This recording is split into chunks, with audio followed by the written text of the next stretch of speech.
पूज्य स्वामी श्री सच्चिदानंद जी, पूज्य साध्वी भागवती जी, ज्ञानी रंजीत सिंह जी, श्री बी.के. बिन्नी सरीन, आत्मप्रीत विधि जी, करम तेज सिंह जी, विजयपाल बघेल जी, शिवमणि जी, रूना रिजवी शिवमणि जी और व्यासपीठ पर विराजमान श्रद्धे मुरलीधर जी,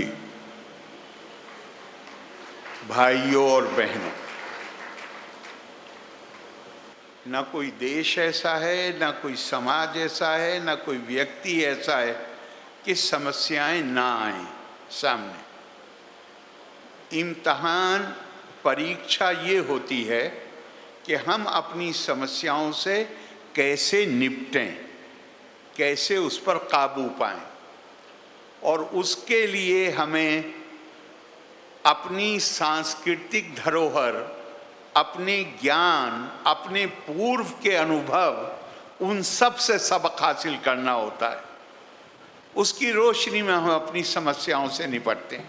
भारत में 21वीं सदी में भारत के प्रधानमंत्री को बेटी बचाओ बेटी पढ़ाओ का नारा लगाना पड़े और पूज्य स्वामी जी को उसके प्रचार और प्रसार के लिए इनके जन्मदिन पर इसको विषय बनाना पड़े, ये मेरे ख्याल से कारण है उन सारी समस्याओं का जिससे हम पिछले 10, 20, 50 साल नहीं, जिससे हम सदियों से गुजर रहे हैं। ये गौर करने की बात है। ये वो देश है, किसी एक हिस्से में नहीं, ऋषिकेश में, हरिद्वार में नहीं, पूरे देश में ज्ञान की पूजा होती है सरस्वती के रूप में, धन संपदा की पूजा होती है लक्ष्मी के रूप में, ऊर्जा की पूजा होती है शक्ति के रूप में। सब स्त्रीलिंग हैं। पूजा का मतलब हमने मान लिया है हाथ आंखें बंद करके पानी चढ़ा दिया या फूल चढ़ा दिए, ये नहीं है पूजा का मतलब। ये भी है, ये है केवल चेतना पैदा करने के लिए, उसके महत्व को बताने के लिए। लेकिन उसको पूजा का मतलब है किसी चीज का महत्व जानना, महत्व समझने के बाद उसको अपने आचरण में लाना। हमने सरस्वती मां के चरणों में तो फूल चढ़ा दिए, लेकिन ज्ञान को बंदी बना लिया, तो ये पूजा कैसे हुई? स्वामी रंगनाथानंद जी ने कहा कि हम अपने आचरण से, ऐसे तो हम कहते हैं हम उपासक हैं, पर अपने आचरण से हम खलनायक बन गए सरस्वती के। हमें बेटी, अरे बेटी तो साक्षात ज्ञान की मूर्ति है, उसे आखिर पढ़ाया क्यों नहीं? तो हमें जो दुष्कर परिस्थितियों से गुजरना पड़ा है, वो इसीलिए गुजरना पड़ा है कि हमारे जो सांस्कृतिक आदर्श हैं, जो मूल्य हैं, जो हमारी विरासत है, हम उसके प्रति हमने अपनी वफादारी बना के नहीं रखी। हम जुबान से तो कहते रहे कृष्णोती कृष्णोती, लेकिन उसके जो हमारा आचरण होना चाहिए था, और आचरण में किसी चीज को लाना कोई साधारण बात नहीं होती है।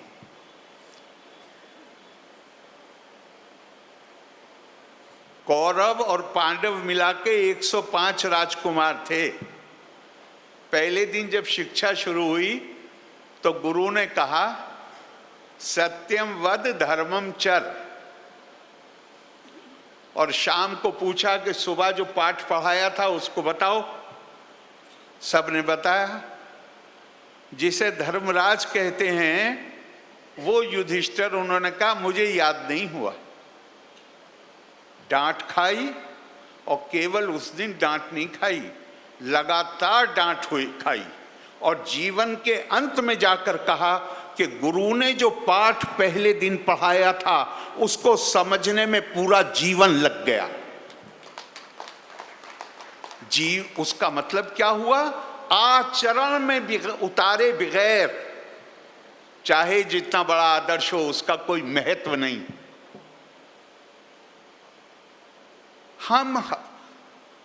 मैं तो बिल्कुल इस बात पर मेरा निश्चित मत है जो प्रधानमंत्री जी ने कहा है कि आप महिलाओं के सशक्तिकरण की बात करना छोड़िए, महिला नेतृत्व में समाज और देश के सशक्तिकरण की बात करिए। बगैर महिलाओं के देश का ये महिलाओं का विषय है क्या? जो समाज अपनी महिलाओं को कमजोर करके रखेगा वहां केवल महिलाओं का नुकसान नहीं होगा, उस समाज का नुकसान होगा, उस देश का नुकसान होगा। महिलाओं के आगे बढ़ने में महिलाओं का फायदा अकेले नहीं है, हमारा फायदा है, पुरुषों का फायदा है, समाज का फायदा है, देश का फायदा है, और सबसे बढ़कर आने वाली नस्लों का फायदा है। पहली पाठशाला मां की गोद होती है। यहां पे मां का कितना महत्व है मैं उस पे शिक्षा की दृष्टि से, बाकी तो महत्व मैं मानता हूं कि वर्णन किया ही नहीं जा सकता, शब्दों में उसको लाया नहीं जा सकता। लेकिन शिक्षा के प्रसंग में मैं कहना चाहूंगा, आपने शिक्षा दे दी, अगर संस्कार नहीं आएंगे शिक्षा के साथ में तो ध्यान रखिए जितना नुकसान दुनिया को ज्यादा शिक्षित लोगों ने पहुंचाया है उतना बेपढ़े लिखे लोगों ने नहीं पहुंचाया है दुनिया को नुकसान। मां की जरूरत तो इसलिए है शिक्षा की कि संस्कार तो उसी के माध्यम से आएंगे। साक्षरो विपरीतत्वे राक्षसो भवति ध्रुवम। शिक्षा के साथ, साक्षरता के साथ अगर मूल्यों के प्रति आस्था नहीं है, संस्कार नहीं जागे हैं, तो उसको राक्षस बनते में देर नहीं लगती। इंसान को वो राक्षस बन जाता है। और मां वो संस्कार देती है। गांधी जी का जीवन पढ़िए, गांधी जी कैसे गांधी जी बने। मां पुतली बाई से लेके कस्तूरबा, एनी बेसेंट, सरोजिनी नायडू, ऐसे लगता है कि जैसे महिलाओं से ही महात्मा गांधी ने सारे जो नए आइडिया थे।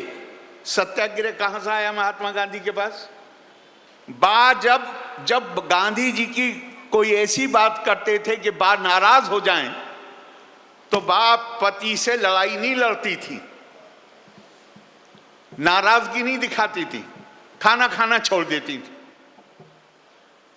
वहां से महात्मा गांधी को आइडिया आया कि अरे इसे तो सत्याग्रह के हथियार के तौर पे अंग्रेजों से मुक्ति हासिल करने के लिए इसका इस्तेमाल हो सकता है। विचार किसने दिया? बेशक गांधी जी ने इंप्लीमेंट किया, पर विचार किसने दिया? महिला ने। डॉक्टर राधाकृष्णन ने क्या कहा है? आपको एक और छोटी सी, बहुत छोटी सी है। एक प्रोफेसर बिपिन चंद्रा थे,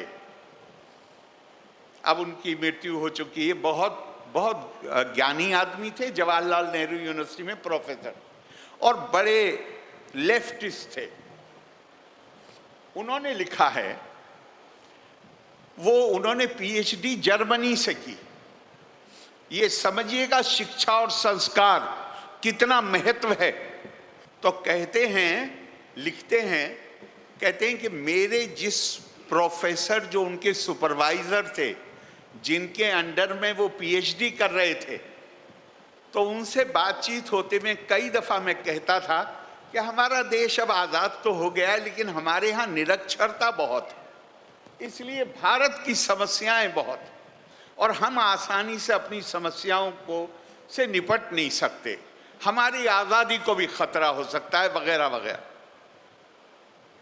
वो कहते हैं जब कभी कोई बात होती थी मैं इस निरक्षरता को ले आता था, तो मेरे जर्मन प्रोफेसर ने, जर्मन प्रोफेसर, ये और ध्यान रखिएगा, जर्मन प्रोफेसर ने जर्मनी में एक दिन कई बार सुनने के बाद बिपिन चंद्रा जी से कहा कि बिपिन, तुम जितना ज्यादा इसको लेके परेशान हो, परेशान मत हो, और हमेशा ध्यान रखो कि जिस वक्त जर्मनी ने हिटलर को पैदा किया उस वक्त दुनिया में सबसे ज्यादा पीएचडी की तादाद जर्मनी में थी, और निरक्षर भारतीयों ने गांधी को पैदा किया। तो क्या अकेले शिक्षा का महत्व नहीं है, संस्कारों का भी महत्व है।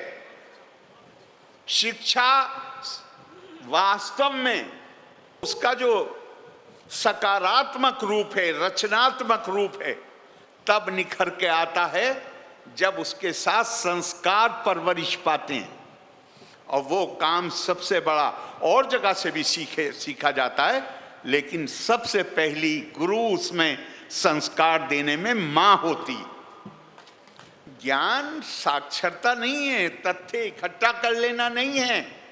स्वामी विवेकानंद कहते हैं जीवन का उद्देश्य ज्ञान की प्राप्ति, और ज्ञान का उद्देश्य ये जो आप अलग अलग चीजें देखते हैं, बहुधा के अंदर एकात्मता का सूत्र ढूंढ लेना, ये ज्ञान का उद्देश्य। यानी सबके प्रति अथमाम सर्वेषु भूतेषु भूतात्मानम कीर्तालायम अर्चाए दान मानाभ्यम मैत्री अभिनय चक्षुषा। कपिल देवाहुति संवाद में ये श्लोक आता है, ऐसा प्यारा लगता है। हर किसी को ऐसे जानो, हर देह को ऐसे जानो कि वो मेरा मंदिर है, मैं उसमें निवास करता हूं, और मेरी पूजा ये है कि जिस देह में मैं निवास करता हूं उसकी सेवा करो, उसकी जरूरतों को पूरा करो। और कैसे पूरा करो? अभिनय चक्षुषा, बगैर किसी प्रकार का भेदभाव मन में लाए हुए उसके मददगार बनो। ये है पूजा, ये है पूजा। और ये पूजा के लिए जैसा मैंने कहा कि ज्ञान केवल साक्षरता नहीं, ज्ञान है कि जब आप उस बहुधा में एकता ढूंढ लेते हैं, फिर आपके मन में अनुकंपा पैदा होती है, करुणा पैदा होती है। एको रसा करुणा एवा। दुनिया में बहुत सारे सुख हैं, लेकिन सारे सुख क्षणिक हैं। हमारी संस्कृति हमें ये बताती है कि जो ऐसा सुख है जिसका मजा देर तक चलता है, वो केवल वो कर्म हैं जो करुणा के भाव से पैदा होते हैं। और डॉक्टर राधा कृष्णन कहते हैं, वो कहते हैं सभ्य जीवन जीने के लिए करुणा का भाव पैदा करना जरूरी है, हमारे पूर्व राष्ट्रपति। और वो कहते हैं कि महिलाओं के अंदर करुणा का भाव नैसर्गिक होता है, पुरुषों को इसके लिए कोशिश करनी चाहिए। संघर्ष का अपने आप से, किसी और से नहीं, कि जहां मैं दूसरे के दर्द को महसूस कर सकूं। फिर मैं जो बात मैंने शुरू में कही थी कि असल में मानव जीवन में कभी संतोष हो करके नहीं बैठा जा सकता। हमने आज़ादी मिल गई 1947 में, अब हम आज़ाद हैं। नहीं, अगर आज़ादी की सतत रक्षा नहीं करोगे तो ये आज़ादी कभी भी जा सकती है। आपको ये जीवन तो मंजिल नहीं आती इसमें, जब मंजिल आ जाती है तो फिर खत्म। पड़ाव आते हैं, एक के बाद दूसरा, दूसरे के बाद तीसरा। तो जिस तरह हमें अपने रोजमर्रा के जीवन में 24 घंटे में कम से कम एक बार नहीं तो 2 बार अपने जिस्म की, शरीर की सफाई करनी होती है, नहीं करनी होती? जरूरी है। ये घाट पे भी जो जहां इतना सुंदर माहौल है, अगर आप सफाई नहीं की व्यवस्था नहीं होगी तो आदमी आने में उसे घिन आने लगेगी। सफाई बहुत जरूरी है। और ये सफाई केवल शरीर की नहीं, केवल भौतिक जगहों की नहीं, विचारों के ऊपर, आदर्शों के ऊपर, मूल्यों के ऊपर भी गर्द आ जाती है, मैल आ जाता है। इसलिए हमें जरूरत पड़ती है किसी आदि शंकराचार्य की, किसी स्वामी परमहंस की, किसी स्वामी विवेकानंद की, किसी स्वामी दयानंद की, किसी स्वामी सच्चिदानंद की, बताने के लिए कि ये है असल चीज।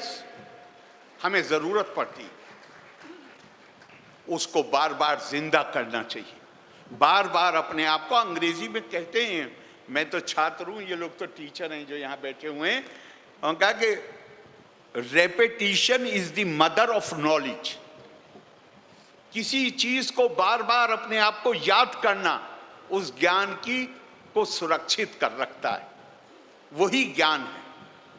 तो मैं कहता हूं हमें सफाई की जरूरत होती है। और एक बात ऐसा बस समझिएगा कि मैं कह रहा हूं, लेकिन इसको कहते नहीं हैं लोग, मैं कहे दे रहा हूं कि प्रकृति ने पुरुष भी बनाया है और स्त्री को भी बनाया है। पुरुष नहा धोकर अपने शरीर की, पुरुष नारी दोनों, जानवरों को भी जरूरत होती है। गर्मियों में हमारे पास भैंसे हैं तो हम उनको भी नहलाते हैं, तो हम नहा धोकर अपनी सफाई कर लेते हैं।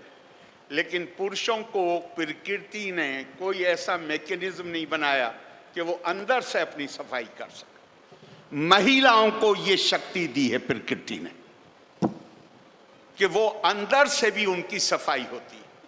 वो हमसे ज्यादा शुद्ध हैं, वो हमसे ज्यादा इसकी अधिकारी हैं कि वो हमें इनोवेटिव आइडियाज, नए विचार दे सकें।